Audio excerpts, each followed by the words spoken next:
Good evening, ladies and gentlemen.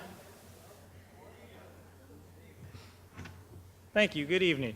I'm Scott Jeffress. I'm the director of the Roan Scholars Leadership Program here on campus, and just want to welcome you to ETSU for this evening.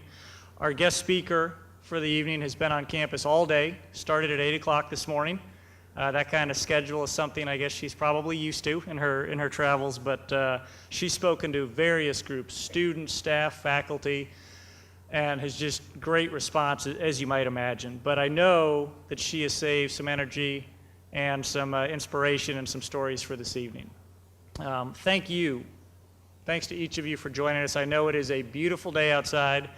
I'm sure there are some folks that in a little while, as it gets darker, are going to realize, oh my gosh, I've missed that. Because they're enjoying the outdoors. That's the good news for them, I guess. But as much as we've sort of had an internal focus with Jennifer today, we wanted to absolutely make sure that we open the evening event up to the public, everyone in the community, because this young lady is certainly somebody we want as many people as we can to have the opportunity to hear her. Before I introduce her, just a couple thank yous, because as you know, something like this doesn't just come together by itself. First to Dr. Joe Sherlin, who's our Vice President for Student Affairs, and to Lynn Nestor, who's the Director of Campus Recreation here, for helping sponsor the event tonight, along with us in the Roan program. Thanks to the staff here in the Culp Center, specifically Lisa Boer, who does all the scheduling and coordination, Brad Davis, Steve Greenwell, who helped make all of this audio and visual work properly, and to Mr. David Curry, who is recording this evening for folks who aren't able to make it, and to Mr. Charlie Warden, who's sitting down there taking a picture of me right now. So to them, thank you for your great support as you support all the things we do here.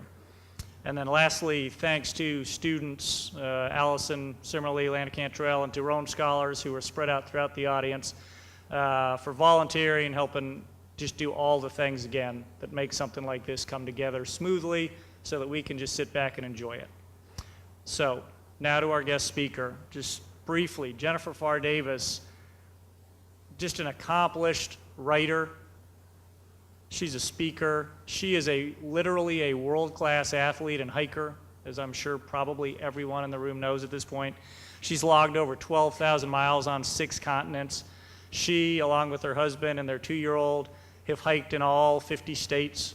Charlie, the 2-year-old, maybe hasn't necessarily hiked, but she's been at least carried through all 50 states, through hikes of the Pacific Crest Trail, the Colorado Trail, Vermont Long Trail, and again, 3 times on the Appalachian Trail, including, I guess, her most famous endeavor in 2011 when, over the course of just 46 days, just a month and a half, she hiked the entire trail from Maine down to Georgia, averaging about 47 miles a day in, day out.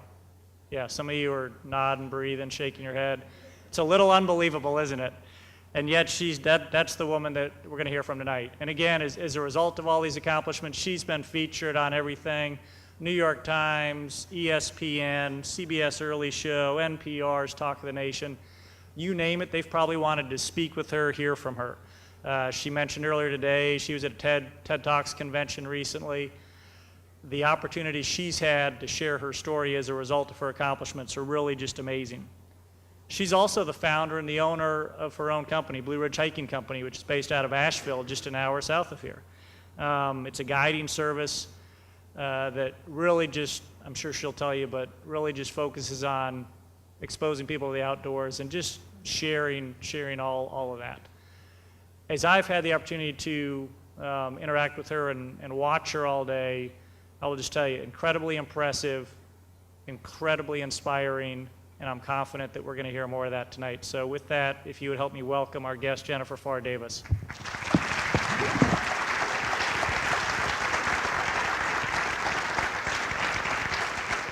Thank you. Hey, y'all. Thanks so much for coming out tonight. I want to take a quick minute to thank ETSU and Scott and everyone who's made this day really special for me. I grew up just over the mountains in Hendersonville, North Carolina, and I live in Asheville, North Carolina, and I feel a kindred with anyone who lives in the southern Blue Ridge Mountains. So it's really special for me to be able to share my stories here. It feels very natural. And Scott was extremely kind in his introduction, but I want to preface the talk tonight by saying this is the story of the trail. And I'm very fortunate to be the vehicle that gets to share the stories that I've experienced on the trail, but the true power of inspiration and transformation is the trail. And we are so lucky that we live in a place where we can all get outside. And that's one thing I wanted to focus on in my interactions with the students here today, because I grew up in these mountains, and for a long time I took them for granted.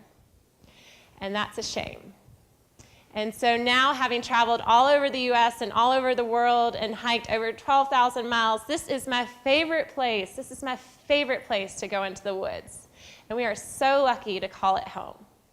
And it is my pleasure, it is my privilege to share some of my stories with you tonight.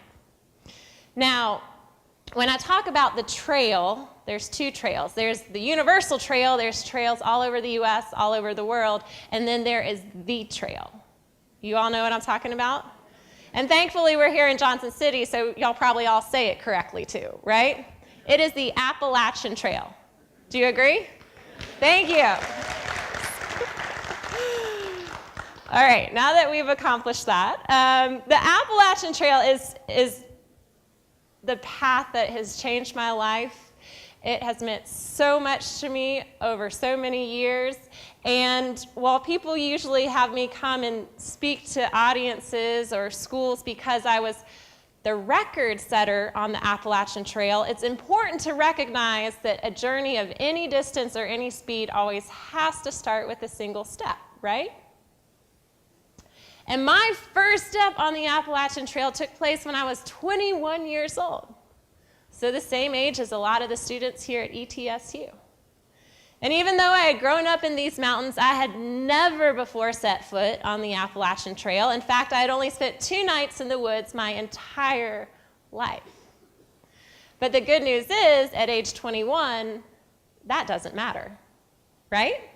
Inexperience never seems to matter to a 21-year-old. And you know, I had my brother's old Boy Scout gear. I had a lot of nerve, and in my head I figured that hiking was technically just walking. So how hard could it be?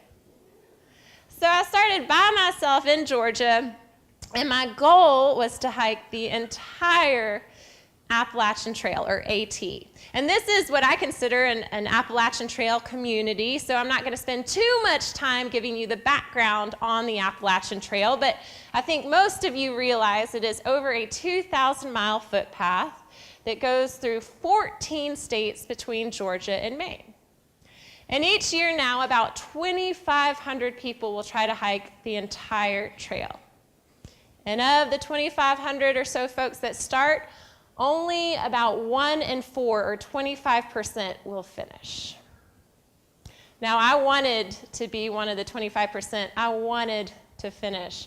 But I learned very quickly that hiking was the hardest thing I had ever done in my entire life. I mean, walking up and down mountains all day with blisters on my feet and a heavy pack on my shoulders and all types of weather, it was tough. It was tough physically, and more than that, it was emotionally and mentally draining.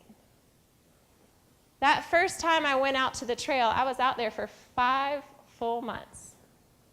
And at that time, it was the 5 hardest months I had ever known.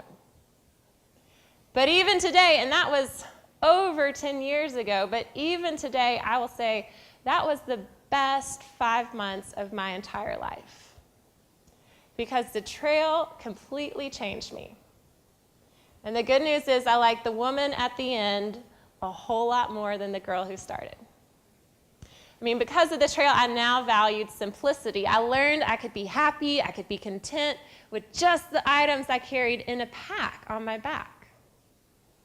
I also learned about quality relationships. I mean, before the trail, most of my friends had been around my age, and we had been interested in similar things. And then I got out to the trail, and when you're out there, I mean, there are some characters, right? Folks of all different ages. They all have different backgrounds and beliefs. And in fact, as far as age is concerned, the youngest person to ever complete the entire trail all at once, do you want to guess how old he was? 5.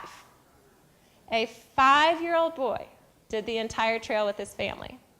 And on the other end, the oldest person to ever do the entire trail all at once was 81 years old. So I always like to say it's not too late, right? It's not too late. And within that span, the two main groups on the trail are going to be folks who have recently graduated from college and then individuals who have recently retired. And what I discovered out on the Appalachian Trail is that's a really special combination.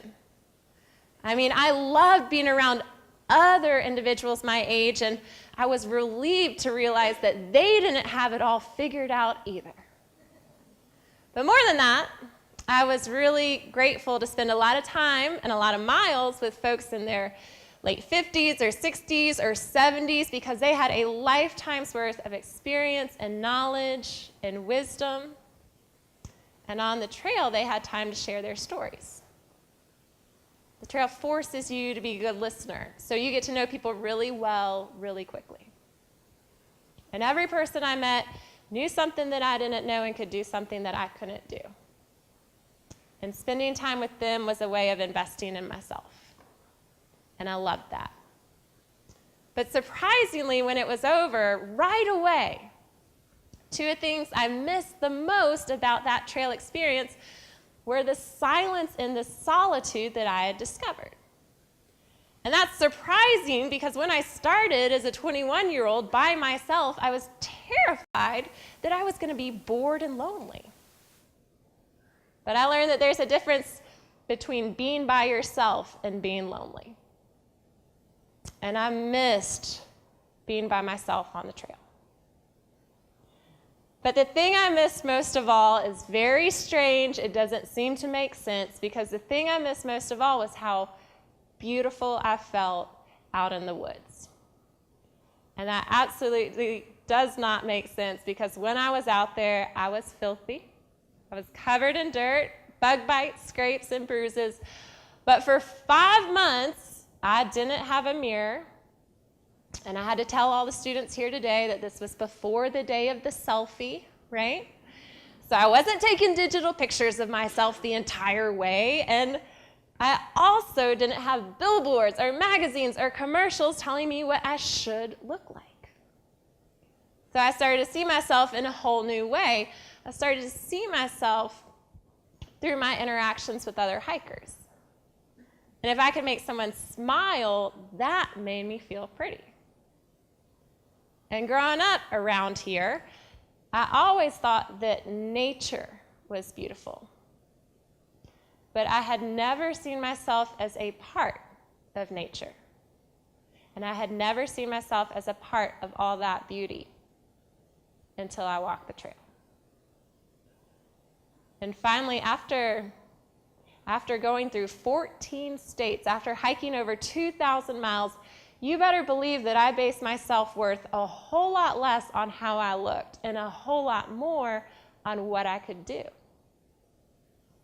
And the trail made me realize that I could do so much more than I once thought was possible, on and off the trail. And I want to take a quick minute and share with you all some of the pictures, not from the Appalachian Trail, not yet, but some of the adventures and some of the trails that I've been able to experience because of that first Appalachian Trail journey.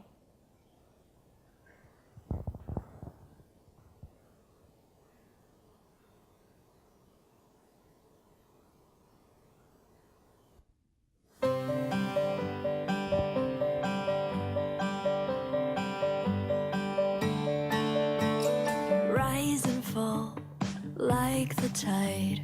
My hand moves with your chest. Steady now, moon will pull a slow and even breath. Out of the blue, the storm rolls in. I see it in your eyes. Thunder strikes, but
Just before it breaks, I will light a candle.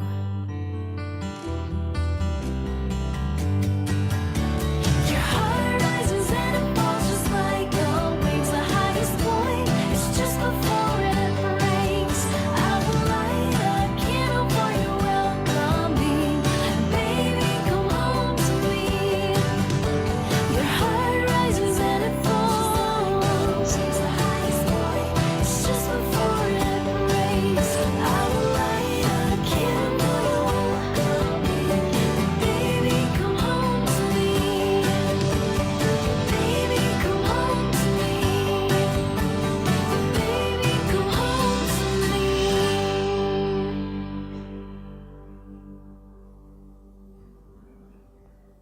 Did you guys like those pictures? Yeah.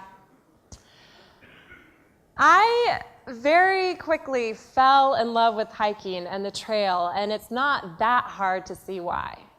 I mean, hiking is this universal experience. It is timeless. It's one of the most affordable ways to travel. It does not discriminate. I love the idea of a hiking trail.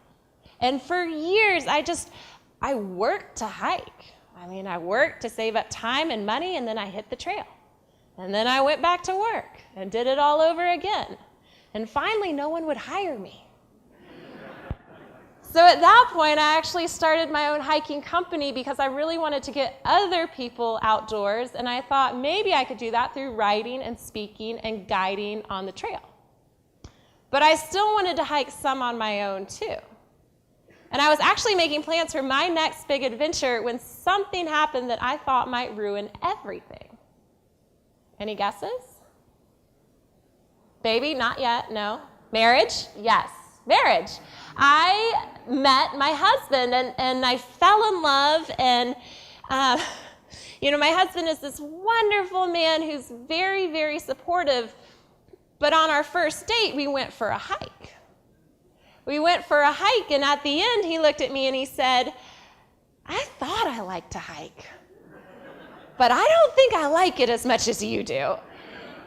And that sort of set the tone for our relationship. And even though I was doing more of the hiking than my husband, Brew, he was always there at the end of the day to spend time with me or share a meal with me, and he knew that coming up, my big goal was actually to go back to the Appalachian Trail. I wanted to hike it again because, again, out of all the places where I traveled and I trekked, the Appalachian Trail just had this special place in my heart. But as Brew and I grew closer together and as we decided to get married, we also came to terms that it would be very hard to be apart from each other for 6 months. And so Brew and I came up with the idea of doing a supported hike on the Appalachian Trail. And a supported hike would be very different from my traditional backpacking. This time I wouldn't necessarily be out there alone. I'd be out there hiking on the trail alone, but I'd meet my husband at the road crossings. And by having him meet me at the road crossings, I could always get more food and gear and supplies, and I could travel light, I could travel fast, and by doing it that way, we figured I could probably complete the trail in the summer months. And that was ideal since Brew, my husband, was a school teacher. So on June 8th, 2008, Brew and I, we got married in a beautiful ceremony in the Blue Ridge Mountains of Virginia. And then just 12 days later, we started the trail. And talk about a honeymoon. I remember very clearly that summer that in trying to justify this adventure to my husband, I kept telling him that this was an amazing way to bond as newlyweds. We were away from friends and family and sharing all this quality time together. And whenever I brought that up, he said, I'm pretty sure we could bond in Fiji. I'm pretty sure there are other places we could get away.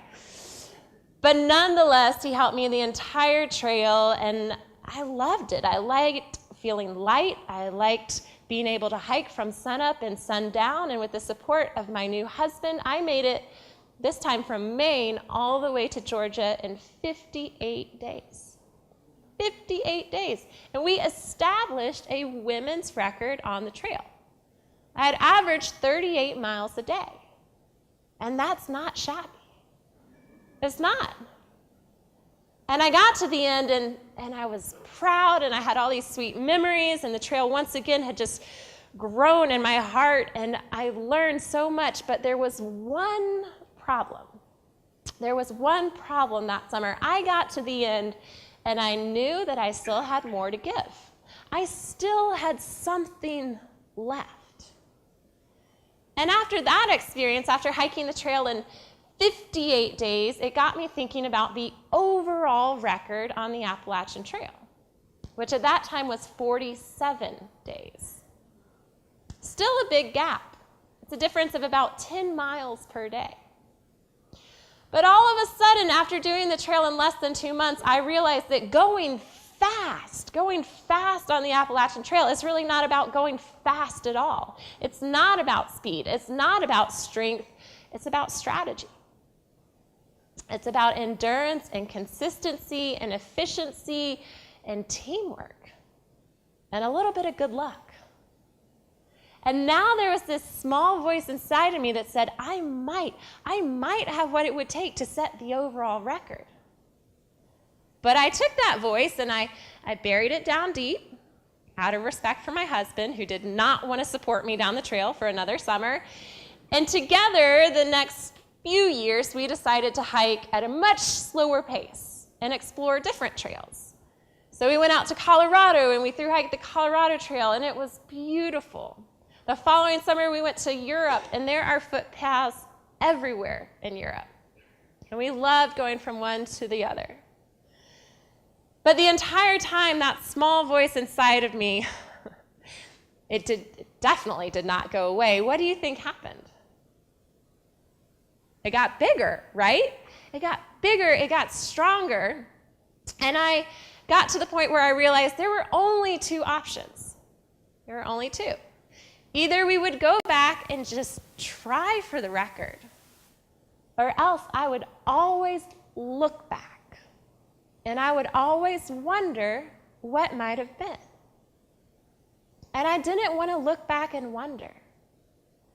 Looking ahead, I knew that ultimately I wanted to hopefully be a mom and have a family. But before starting that season of my life, it was really important to me as a woman and as an athlete to know what my best looked like on the trail. I love that trail so much, and if I poured all my heart and all my energy and all my soul out, what would that look like? I wanted that answer. And so we determined that we would go back and try for the overall record, and for a year, a solid year, I trained for it. And the entire time I had friends and family members, mainly my mother, but also reporters who heard about this adventure, and they kept coming and asking, well, what's going to happen if you don't make it? What's it going to be like if you fail? It's funny, no one once asked, what happens if you're successful? But multiple times I got asked, what happens if and when you fail? And I knew ahead of time that I would probably fail. I mean, it's very difficult. Even if you've trained, even if you're ready, even if you have the best team, it's very difficult to hike 47 miles a day for 46 days. I knew something probably would go wrong. But here's the thing, the worst case scenario, failure. What did that look like? For me, failure was spending time on the trail that I love more than any other trail, with the man that I love more than anyone else in the world, doing what I love the most. Even if we didn't set the record, what was so bad about that? And so we started that summer together as a team, and we started up in Maine so we could hike home, and also so I could get through the hardest part in the very beginning. And we started up in Maine in mid-June because I wanted the longest daylight hours of the year to work through the technical terrain in Maine and New Hampshire. And for the first few days, everything went about how we thought it would. And then on day 5, I was going up a steep mountain in Maine, and on my way to the summit, I started noticing this sharp pain develop in my right leg, just in between my knee and my ankle. Now, by the time I made it up to the ridge, I was in so much discomfort that all I could do was just limp down the trail. So I kept limping until the exact same pain that was in my right leg developed in my left leg.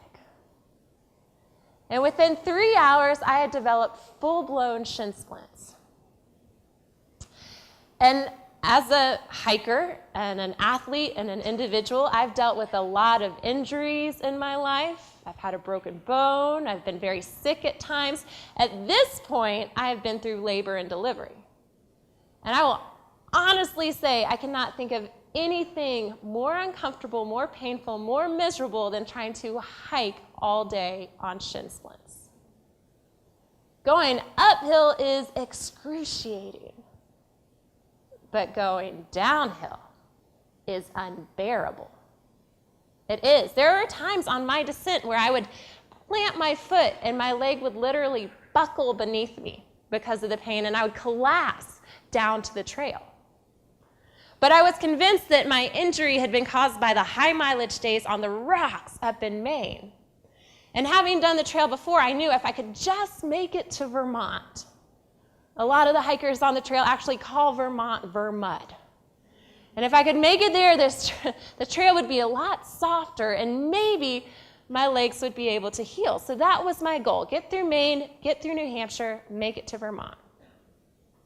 And at that point, I was at the western border of Maine and almost into New Hampshire. And when I got into New Hampshire, I was so relieved, and all I could think about was I just need a few days of good weather. Just need a few days of good weather. And I had 1 day of good weather. And after that, as I started up the slopes of Mount Washington, the clouds rolled in. And as soon as I got above tree line, the rain started to fall. And for the next 36 hours, I was in a torrential downpour. And it was so foggy and it was so rainy that at one point I even got off trail on a path that's very well marked. And I've hiked it twice before. I got off trail and I got lost. And it took several miles and several hours to recorrect. And that's depressing on a day hike, but that's demoralizing on a record attempt. But one thing that I know I say on the trail, and a lot of other hikers use this expression as well, but one thing I kept saying and one thing I kept thinking was, it can't always get worse, right? It can't always get worse. At some point, this weather's going to have to change. And it did. It finally changed when I got up to the top of Franconia Ridge, and there the last week of June, I was no longer in a rainstorm because now I was in the middle of a sleet storm. Just sideways sleet. And that was frustrating. The weather was frustrating, but more than that, I was frustrated because I thought I was prepared. I had great gear, but I don't care what type of Gore-Tex you're wearing. After 36 hours of rain, the water gets in or sweat does not get out. So I was up there, I was soaking wet, I was shivering, I felt like I was starving, and again, I had plenty of extra snacks, but there comes this point where you lose the dexterity and you lose the desire to open another frozen Cliff Bar and just lick it, you know? So I was up there and I was miserable, and I wanted to do anything to take my mind off the conditions and off how I felt, and so I started to sing out loud. And I love singing out loud on the trail because I have a horrible voice. But on the trail, that doesn't matter. You can sing as loud as you want, especially in a sleet storm, and no one cares. And so I started to belt out one of my favorite tunes, but from the very beginning, I was just slurring the song, and I was mumbling all the words. And oh yeah, I was tripping like every few steps. And finally, I acknowledged what deep down I already knew. I was moderately hypothermic, and it was becoming a lot worse very quickly. And by the time I made it to the base of that mountain, I was so cold and I was so stiff that I could barely bend my joints.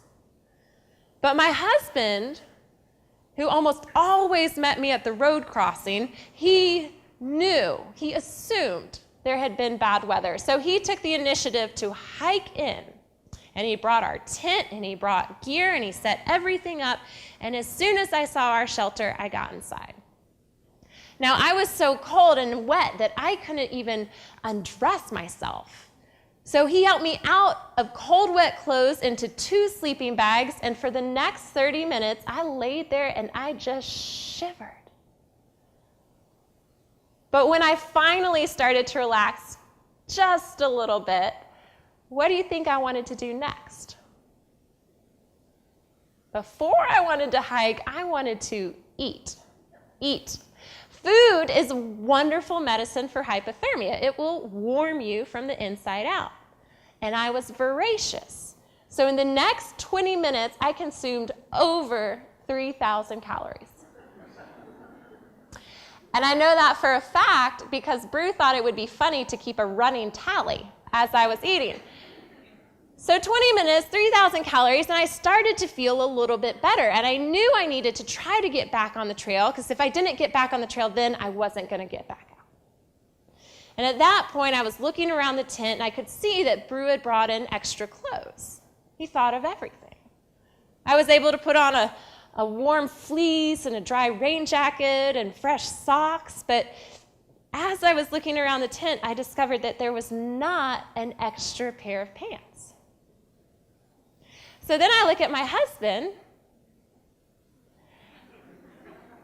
and I say, I want your pants. And this is so Brew, and he's not here to defend himself tonight, but he simply looked at me, and he did not disagree. I mean, he did not respond negatively. Instead, he looked at me, and all he said was, at least ask nicely. You know, he's like, at least say please. So I did, and I put on his pants, and I was able to keep going, but, oh, and by the way, this is worth sharing. It was the last week of June, and he was, in fact, wearing the Grinch that stole Christmas boxers. But I share that story not to point out his underwear choice, although that's fun. I share that story because there's so many like that where if my team, if Brew hadn't taken the initiative, if he hadn't thought ahead, if he hadn't planned or prepared, if he had forgotten food or shelter or clothing, I wouldn't have been able to keep going.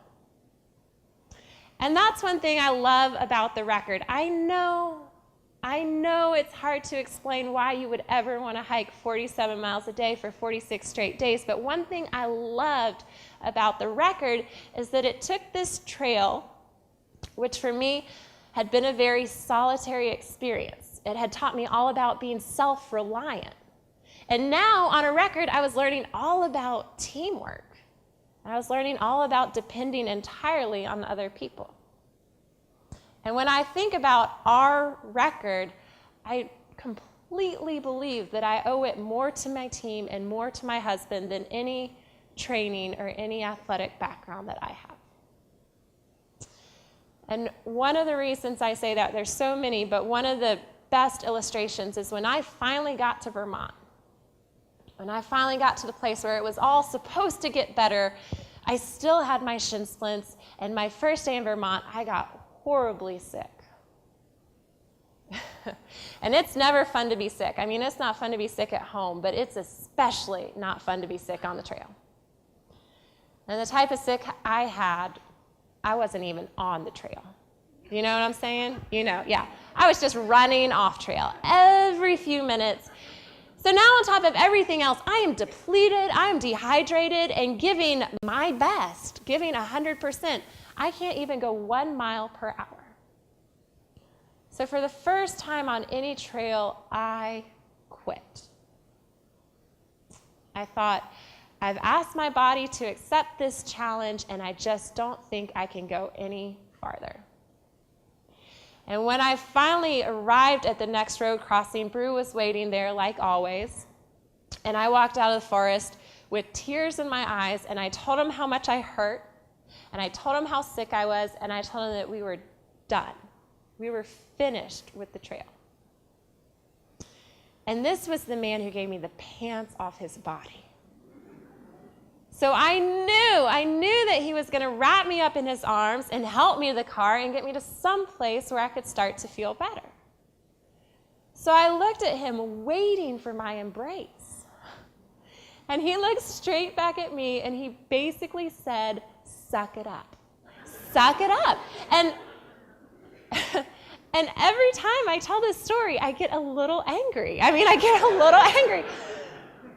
But when it actually happened, I was just shocked. I was so surprised because this was my dream. It was not Bruce. And there were a lot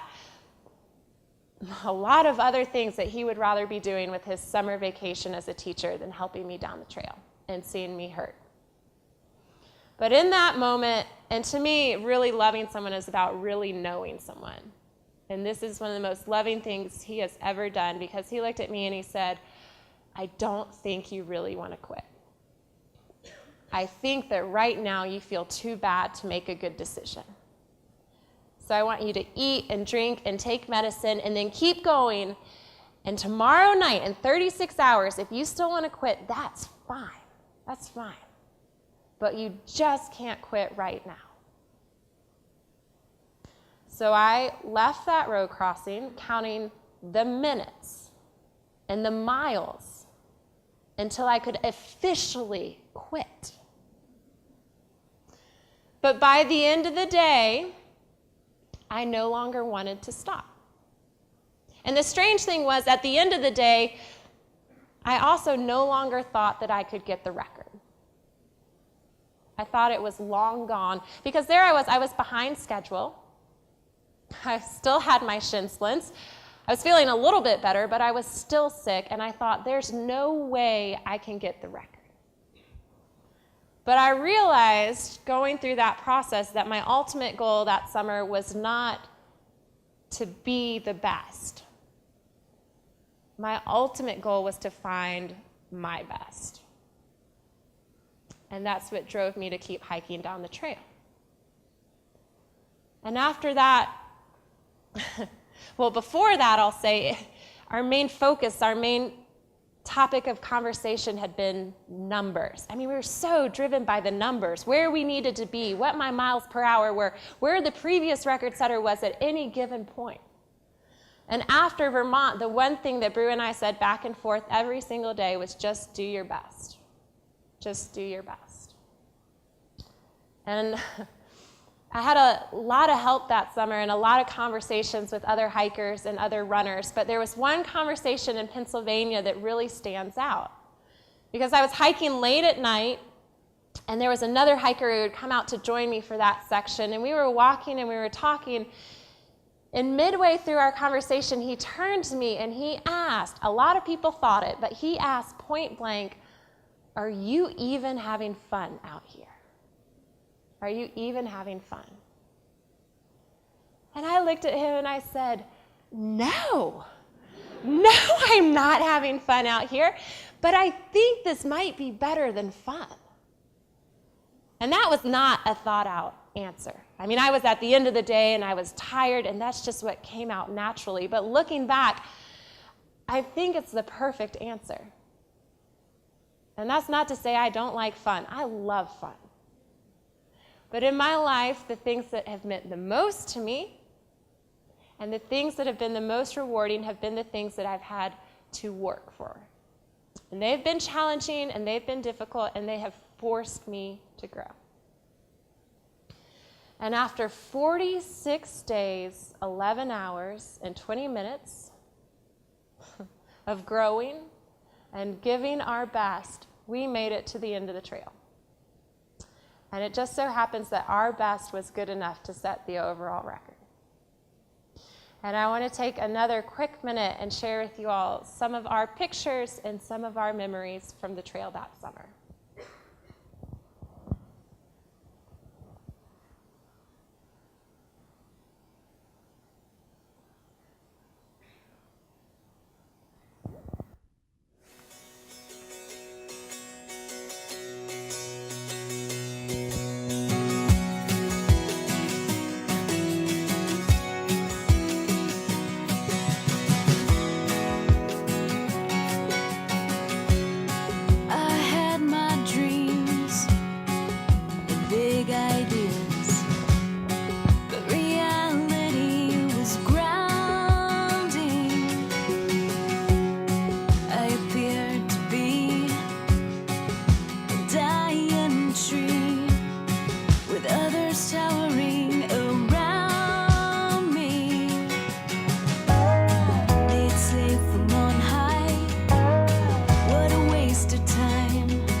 When we got to the end of the trail, we got some attention.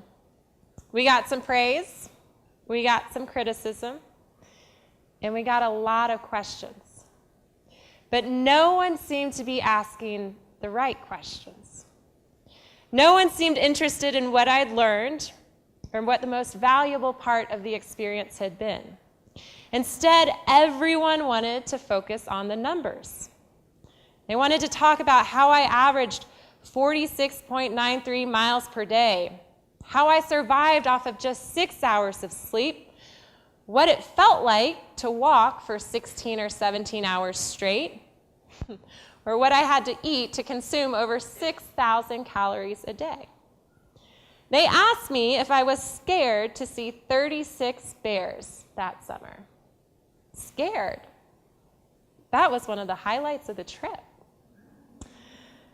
Why didn't anyone ask about the notions of living in the present or choosing something purposeful and fulfilling over something fun and easy? What about the necessity of asking other people for help and of not succumbing to the fear of failure? Or the idea that persistence and consistency can be more valuable than speed and strength? Why didn't they ask about everyone else who had helped us? Wasn't it clear that this was a group endeavor? And what about Brew? Why did no one realize that the most miraculous part of the summer was not the record, but how well my husband had loved me along the way? I think the best part of being the Appalachian Trail record holder is that I get to stand up here and I get to say, the record is not any better than a traditional thru hike, and a traditional thru hike is not any better than a section hike, and a section hike is not any better than a mom or dad taking their kids out for a day hike. The trail gives you what you need, and we all need different things. But I'm willing to bet that if you just go for a hike, you might find exactly what it is that you need. Thank you.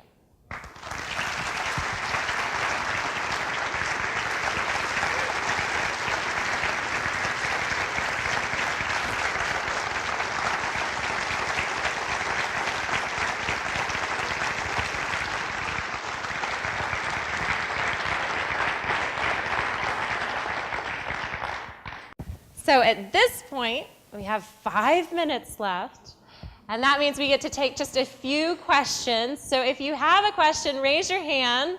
We'll bring you a mic so that everyone can hear your profound question, and then I will try to answer it to the best of my ability.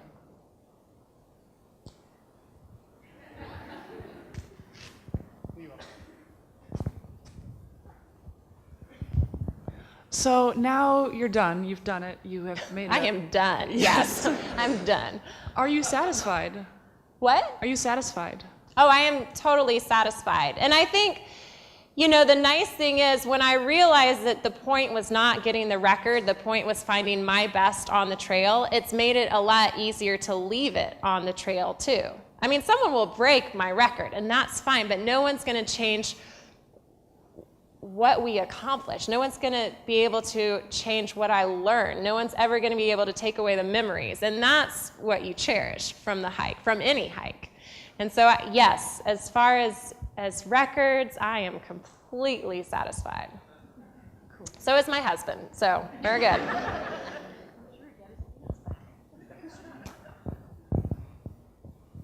Jennifer, you talk about your team. Can you talk a little bit about how many people it took to accomplish the goal and what their roles were? We had a lot of misfortunes that ended up being blessings on our record attempt. My husband tore his ACL the spring before we started, and it was going to be a 2-person show. And then he tore his ACL, and we just realized I was going to be hiking in the dark so much, and in the morning and at night. And if we could get people to come and help us, that would be really beneficial. So at that point, it grew from a 2-person show to calling all our friends and family and our hiker friends and our running friends and seeing if they could come out for a few days up to a few weeks. And all said and done, we had over 30 people come out and help us along the way. And some of those folks, it was for a few hours, and I think the longest someone stayed was was just over 2 weeks. And every person was so valuable in one way or the other. But I will say doing the record was a real, not just physical, mental challenge, it was a sociological challenge or experiment, it felt like, because I was difficult. I was tired and I was cranky and I had a hard time expressing what I needed and how I felt. And Brew, because he knew me so well, he could intuit that. And not all the other team members could. And it was hard because most of the time I'm nice. You know, like most of the time I am fun. And that's what they were used to. They were used to fun, nice Jen. And then they got out on the trail and I was focused and I was driven and I was bluntly honest. And it wasn't always fun.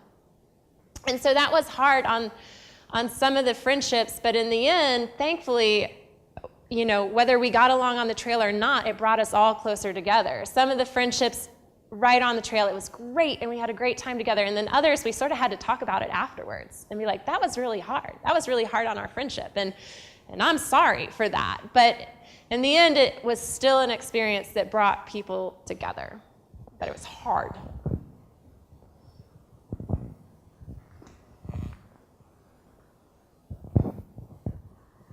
I'm hoping to hike the Appalachian Trail when I graduate, and I've been doing a lot of research, and there's just like so many logistics and planning and like financial things to take into consideration, and I was just wondering if you had any advice for how to even attempt such a feat. Well, lucky for you, I have a lot of advice. I have a book, I have a company, and more specifically, I am leading an Appalachian Trail workshop May 11th through 15th for people who want to do the trail in sections or all at once. And it is very close in Mountain City, Tennessee, and it is very affordable. It's called the Appalachian Trail Institute, and historically it's been taught by Warren Doyle, who's hiked the entire path 17 times. But I was one of his students 11 years ago, and he will be on the trail in May, and he has agreed to let me lead the Appalachian Trail Institute. So that would be great. If you don't want to support the cause, I understand. There are amazing resources online. I would look at the Appalachian Trail Conservancy's website, whiteblaze.net, trail journals, Appalachian Trials. It can get confusing. People can get snarky, but there's a lot of great information on those websites. And Johnson City has a lot of hikers. And you have a campus rec department that takes trips. So get involved with those local things and just see where it takes you. Good question. I love that question. What? 11th through the 15th, just outside of Mountain City, Virginia. I know what it's like to put miles on tennis shoes, and I'm just wondering how many pairs of tennis shoes you went through. Luckily, I had a shoe sponsor the summer I set the record, so I could go through them pretty frequently, but I went through about 8 pairs total. Yeah. It was Solomon, and you know, they're performance shoes. So with light, fast, they're great. Now that I'm not so light and fast, I wear a different shoe that's more akin to a boot. Because typically I carry my daughter and there's more weight. But technology has come such a long way. I mean, there's so many great choices out there for gear and footwear, and everyone's foot is different, so just go to a store that knows their stuff. I mean, Mahoney's is typically really good, I think, in their footwear department. Yeah. 1 or 2 more questions? Yes. Thanks for coming to Northeast Tennessee, Jen. This was a real treat. I didn't know this until your slideshow, and I might be mistaken, but did you ford the Kennebec? I did. Now, here's my question, though. What was your motivation behind that, and did you start out thinking, you know what, I'm going to go ahead and ford the Kennebec on this trip? I did. It's honestly been a goal of mine since I first started hiking the Appalachian Trail. There is a very large, wide river in Maine called the Kennebec that historically people forded on their through hikes, so they walked through it. Now most people take a canoe ferry, and I, having forded it, recommend the canoe ferry. But But I think because I had read so many of these first accounts of hiking the Appalachian Trail, and so many people said that fording the Kennebec was this akin to a Katahdin. You know, it was as powerful as getting to the final mountain. And I had Warren with me who knew the trail and knew the river and was willing to help me across. So I thought, this is my time to do it and to have just a totally new, different experience on this hike. And I was glad I did it. But again, to first-time hikers, I would not recommend the ford. I would take the canoe.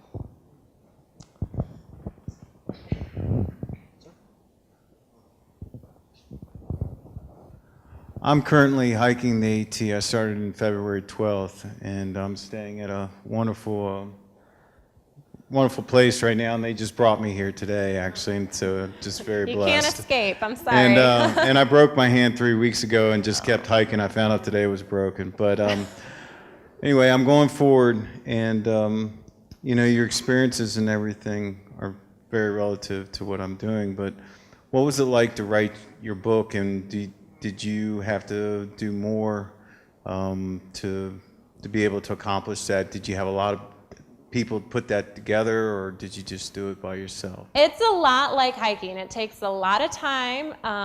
There's not a whole lot of financial reward, and it does require a huge team. So it's the same mindset, but I love writing, and for me, as soon as I found the trail, I was just passionate about telling the story, and I thought, how many different ways can I tell this story? And writing was very natural to me. So I've always enjoyed that process. I will say it wasn't like I hiked the trail and got a book published. I got turned down, or turning down was actually almost, it was nice, I guess, to just hear from a publisher, because typically I didn't hear anything back. But I was giving a talk 5 years ago, and there was someone in the audience who was a publisher, and it's just a small independent press, but that's who's done most of my books, and it's just, honestly, it's just a real joy for me to be able to share my story in that way. So, good last question, because there's books outside. Again, good job, y'all. We'd love to sell them to you. Yeah, we're good. Okay, so we are now done. How about joining me in one more round of applause for our speaker?